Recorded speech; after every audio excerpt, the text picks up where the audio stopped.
Alright, so I'm just doing this video as a response to an article that came out in USA Today. They said that shotguns are less lethal, and I'm assuming they mean less lethal than, say, something like the AR-15 rifle. What I want to show you, pardon me, this round right here is that's the 223. Okay, that's standard, the standard round cartridge for the AR-15. This holds 30 of those. This is a shotgun shell, 12 gauge shotgun shell. It's a 3-inch number 4 buck, and the reason I chose this is because the size of the number 4 buck is comparable in size to the projectile of the 223. However, there are 41 individual projectiles in each one of these shells. So a fully loaded shotgun, such as what's on the table here, can hold as many as, let's see, what is that, 200?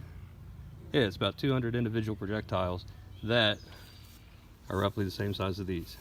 Every single trigger pull on this is going to release 41 individual projectiles compared to a fully loaded magazine in an AR-15 of 30 rounds.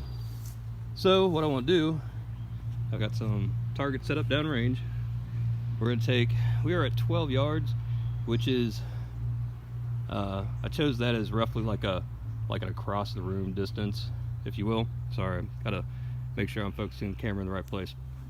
I want to look at what 41 pellets, 41 projectiles do with a single press of the trigger versus a single press of the trigger with the AR-15. Now, when we get into lethality, I mean, we're talking about a couple different things. It kind of gets into some of the physics of the way a cartridge, bullet, shotgun shell, whatever works, and it's based on not just the size, but the weight and also the speed at which, you know, any of these projectiles are traveling.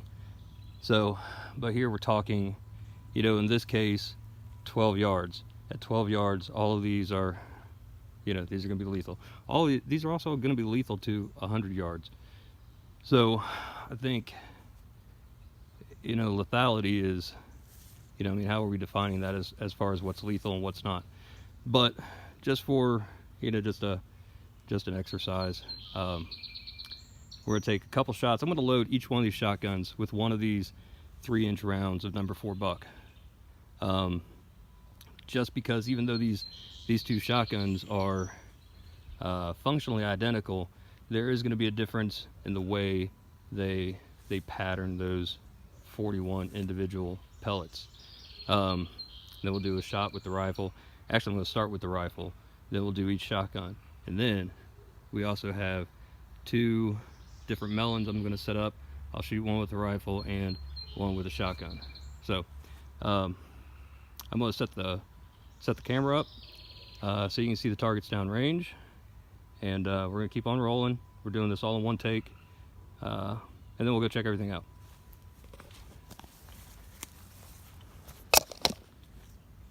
All right, that's looking pretty good there. Let's start with what do you say, the rifle. We'll do the rifle on the center target. Everything's clear, everything is safe.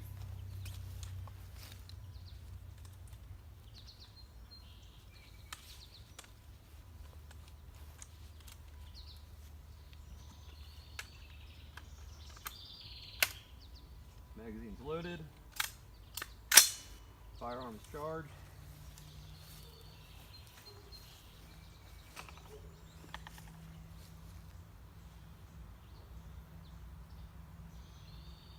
Safety is off, and I'm aiming right at the center target. Actually, bear with me a second because I don't have my ear pro on.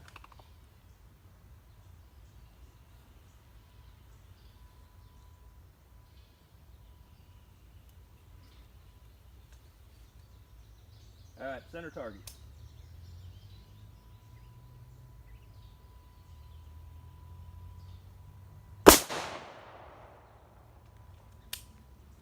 Safety's on.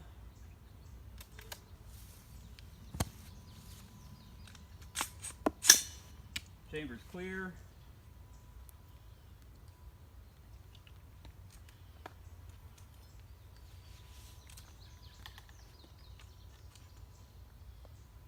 All right, moving on to,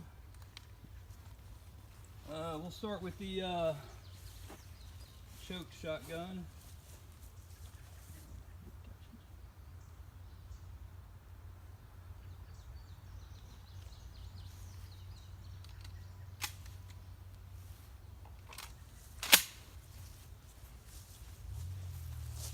Let's do the far right target.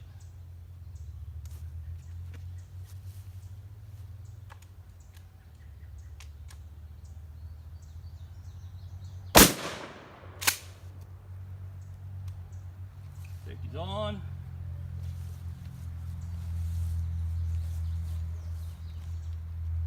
Second shotgun.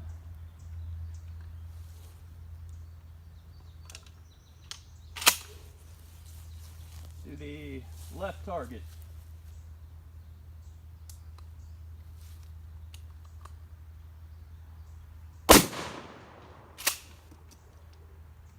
Safety's on.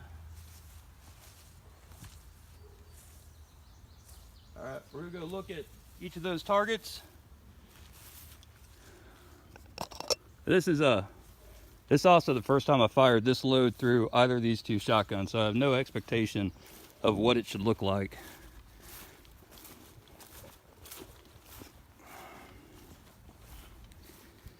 All right, center target. You see that in the video? All right, I'll point it out. Center target, single hole.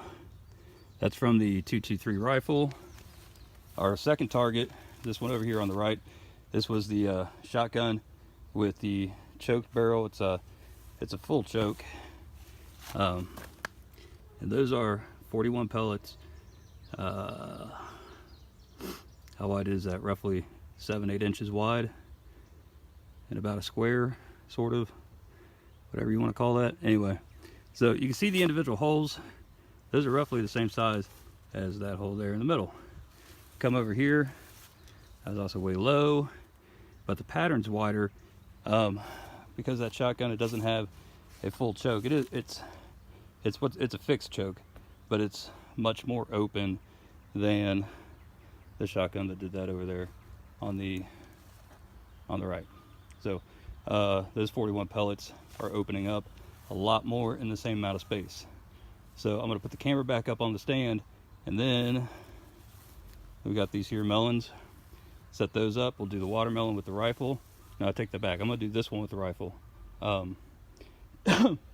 because I don't expect the watermelon to blow, and we may be able to see the individual, the hole, the path of the bullet through it. The watermelon, I do expect that one to blow. So let me set the camera up. We'll set the melons up, and then we're gonna shoot those two. So, like I said, we're doing this in one take, so bear with me. I'm not stopping the camera. I was once accused of altering my results in between stopping and restarting the camera. So, I have nothing to gain here. I'm not hiding anything, and I'm not exploiting anything. But I'm not going to stop anything. We'll just run it straight through. So I'm going to set the melons up. I'll be right back.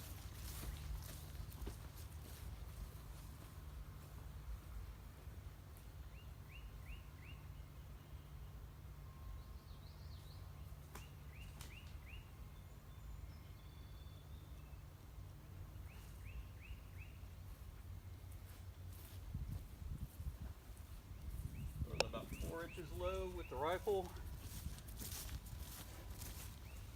I've also got that I've got the scope dialed in. I mean, it's really tight, so I can back that out,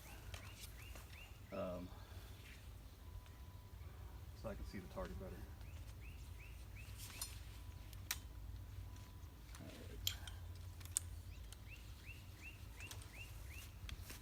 Rear protection.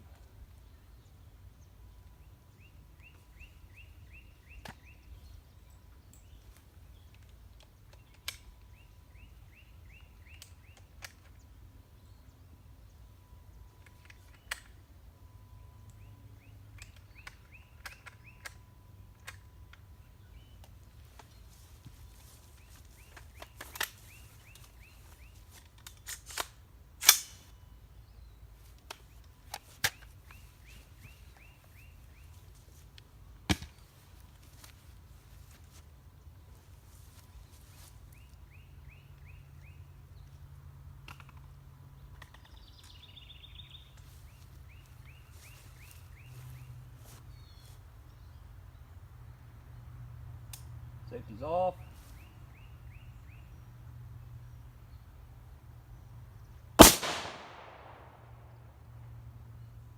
Looks like I hit it pretty low. No, maybe it went high. I can't even tell. Anyway, I hit it. Safety's on, chamber's clear.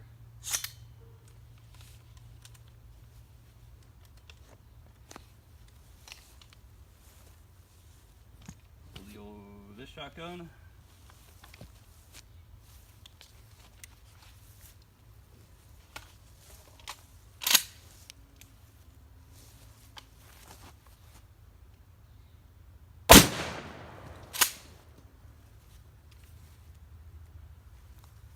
So, rather visceral demonstration of the power, effectiveness, lethality of a 3-inch number 4 buckshot load versus a round of 223. Each one of those is a single pull of the trigger.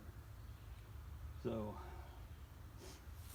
I do want to look at that melon on the water or honeydew on the left.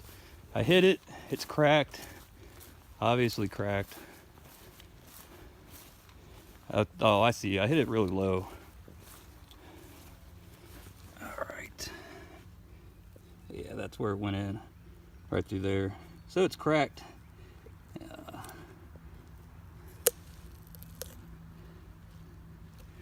And then the exit. Oh, no, there it is in the back. Right. Oh, it's really dark. Let me turn this thing around. That's the exit. All right. 223, rolling on the ground. One single solitary load of number 4 buck all over my target board. Goodbye.